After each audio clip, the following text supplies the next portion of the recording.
Joining me now from Munich is former U.S. Trade Representative and Council on Foreign Relations President Michael Froman. Michael, so glad to have you here. So let's talk about whether you think President Trump's intended effect is to have the so-called reciprocal action force other countries to reduce their tariffs on the U.S., or could it have the opposite effect, that they increase their tariffs and then it just goes up the chain?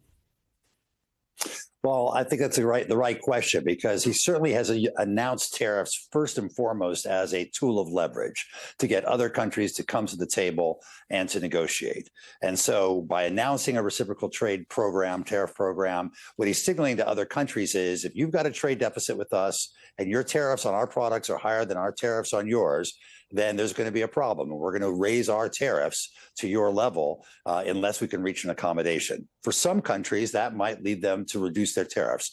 For others, though, there's a lot of pushback saying these were the negotiated rates. This was all part of an international agreement.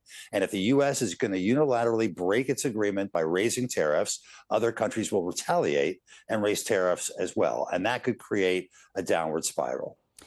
So here's what President Trump said about the impact of tariffs on consumers. Take a listen. Prices could go up somewhat short term, but prices will also go down. There could be some short term disturbance, but long term, it's gonna make our country a fortune. So Americans should prepare for some short term pain. No, you said that. I didn't say that. You know? But if the prices go up, let's see what happens. Nobody really knows what is going to happen.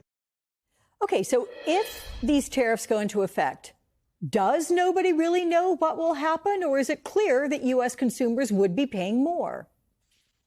When a tariff gets imposed, it either gets eaten in part by the company, so the company's profits go down, or it gets passed on to the consumer, or both.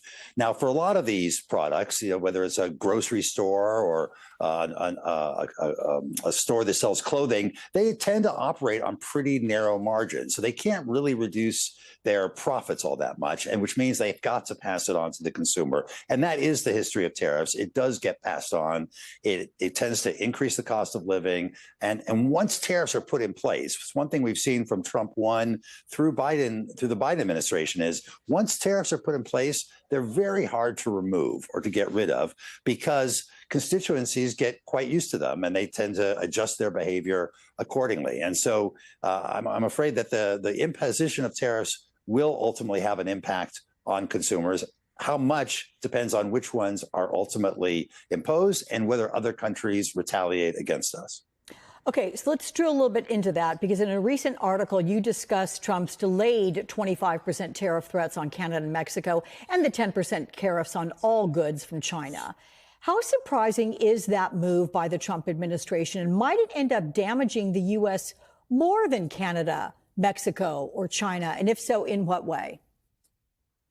Well, trade wars really don't benefit anybody. I mean, the president has said that it would raise revenue, but if we look back at the history, for example, of the tariffs on China during the first Trump administration, it raised something like $70 billion of revenue, virtually all of which then got paid to the American farmers who China had retaliated against. So there wasn't a net benefit to the U.S. Treasury of very much money. I think the challenge is that tariffs tend to raise the overall prices, hurt consumers, and ultimately hurt our competitiveness. If at the end of the day, tariffs get companies to move their production to the United States, well, then there's the benefit of job creation in the United States. Well, one of the challenges here is that companies, to make that decision, need a lot of certainty, to make a big capital decision to move their supply chain or to build a factory in the United States. And one thing that through the Trump use of tariffs is there's right now a great deal of uncertainty. He'll announce it in the morning, he'll take it off in the afternoon, and companies can't make capital allocation decisions on that basis. One more question to you, Michael, since you're in Munich for the security conference where European leaders are facing quite a quandary.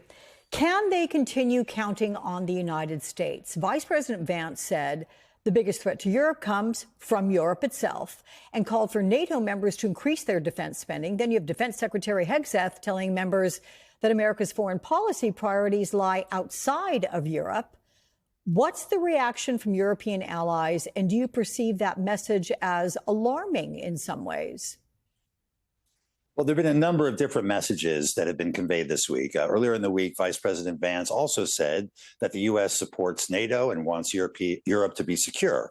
Of course, also, we want Europe to pay for more of its own security and to step up and deploy troops if necessary to address their own security. So there is a lot of uncertainty exactly what Secretary Hegseth and Vice President Vance's comments mean. It's not all negative, but certainly the Europeans are very much concerned right now. The combination of speeches this week about Ukraine, about NATO, about Europe, including about European domestic politics, have put them all in quite a bit of a meltdown. And that's what they're dealing with right now. This could be a moment, Alex, for Europe to step up. The U.S. and Zelensky and others are saying Europe ultimately needs to be responsible for European security. And this could be what it takes to get Europe to get its act together with its defense industrial base, its commitment to defense, its reform of its military structures. So there is possibility there, but those have all been very difficult issues. They've been on the agenda for a long time. At least right now, the Europeans are suffering from what they call Trump shock therapy.